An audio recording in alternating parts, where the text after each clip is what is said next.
আচ্ছা ভাই, আপনাদের কাছে আমি একটা জিনিস জানতে চাই। এই যে বাংলাদেশটা এত বড় একটা দেশ, এই বাংলাদেশের 64টা জেলাতে অনেক শিল্পী আছে।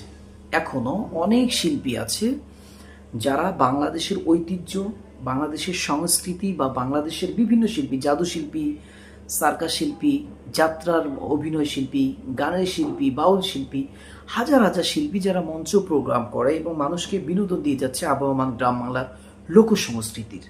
এখন আমি যেটা বলতে চাচ্ছিলাম যে এই দেশের কিছু হাতে গোনা টেলিভিশন চ্যানেল বা যে কয়েকটা টিভি চ্যানেলে দেখি একই শিল্পী দিয়ে আপনারা প্রোগ্রাম করান। আমার প্রশ্নটা হচ্ছে ভাই, মানে আপনাদের মানে আমার কাছে জানতে খুব ইচ্ছা যে এই যে যারা প্রোগ্রাম করেন টেলিভিশনে বা যারা গান গাচ্ছে, মানে আপনারা যাদেরকে দিয়ে প্রোগ্রাম করাচ্ছেন, আপনাদের কাছে কোন অ্যাঙ্গেলে মনে হয় যে তারাই শুধু শিল্পী, আর কোন অ্যাঙ্গেলে আপনাদেরকে মনে হয় যে বা আমরা যারা মঞ্চ প্রোগ্রাম করি বা আমার মতো অনেক যারা শিল্পী আছে, মানে যারা টেলিভিশনে গান গায় তারা সারগাম বোঝে, তারা মানে ওই আপনার স্কেলিং বোঝে বা তারাই সব কিছু জানে, আর আপনার কোন অ্যাঙ্গেলে মনে হয় যে যারা মঞ্চ প্রোগ্রাম করে তাদের মানে কোনো অভিজ্ঞতা নাই, মানে তারা মঞ্চ প্রোগ্রাম করে, লাইভ প্রোগ্রাম করে, সরাসরি ইনস্ট্যান্ট মানুষকে আনন্দ দেয়, দিয়ে দুই পয়সা কামাই করে, মানে তারা স্কেল মেস্কেল কিছু জানে না বা তারা শিল্পী না, মানে তারা হচ্ছে ধৈঞ্চা। আর যারা টেলিভিশনে প্রোগ্রাম করে প্রতিনিয়ত একই শিল্পী, তারাই সব কিছু জানে। এটা আপনার কোন অ্যাঙ্গেলে মনে হয়?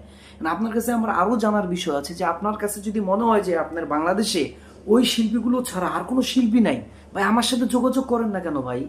আমার তো বহুদিনের ইচ্ছে, 20-22 বছর ধরে, যে আমি এরকম যারা গ্রামের শিল্পী আছে বা ভালো ভালো শিল্পী আছে তাদেরকে একটু কাজ করার সুযোগ করে দেবো না। আমি তো নিজেই সুযোগ পাচ্ছি না, তাহলে তাদেরকে কেমন করে দেবো? কেন ভাই? আপনাদের এই কারণেই কিন্তু এই যে ভাইরাল হচ্ছে অনেকে, এখন অনলাইনে মানুষ চলে গেছে, এখন অনলাইন প্রযুক্তি এই মানে হয়ে গেছে, এখন অনেকে চুলদারি কেটেও ভাইরাল, অনেকে ভিডিও টিডিও করে ভাইরাল হচ্ছে। এগুলো এগুলো থেকে বেরিয়ে আসেন, এগুলো থেকে বেরিয়ে আসেন। আপনারা মানে এই প্রকৃত শিল্পীদেরকে খুঁজে বের করেন। আমার যাত্রা শিল্পীরা অনেকে না খেয়ে মারা যাচ্ছে, যারা বাংলাদেশের ঐতিহ্যকে ধরুন আমার বাপ দাদারে আনন্দ দিছে।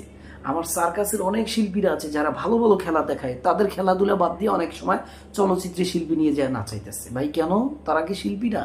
আচ্ছা, আবার আরও বাংলাদেশের অনেক ঐতিহ্য শিল্পী আছে, বাউল শিল্পী, ভালো ভালো পারফর্মার আছে। একদম আমি বলি আপনাদেরকে, এমনও শিল্পী আছে যাদেরকে নিয়ে কাজ করেন তাদের থেকে অনেক জ্ঞানী গুণী, তাদেরকে আপনাদের চোখে পড়ে না ভাই। ভেরি স্যাড ভাই, ভেরি স্যাড। এটা ঠিক না। এই জায়গা থেকে বেরিয়ে আসা উচিত আমাদের সকলের।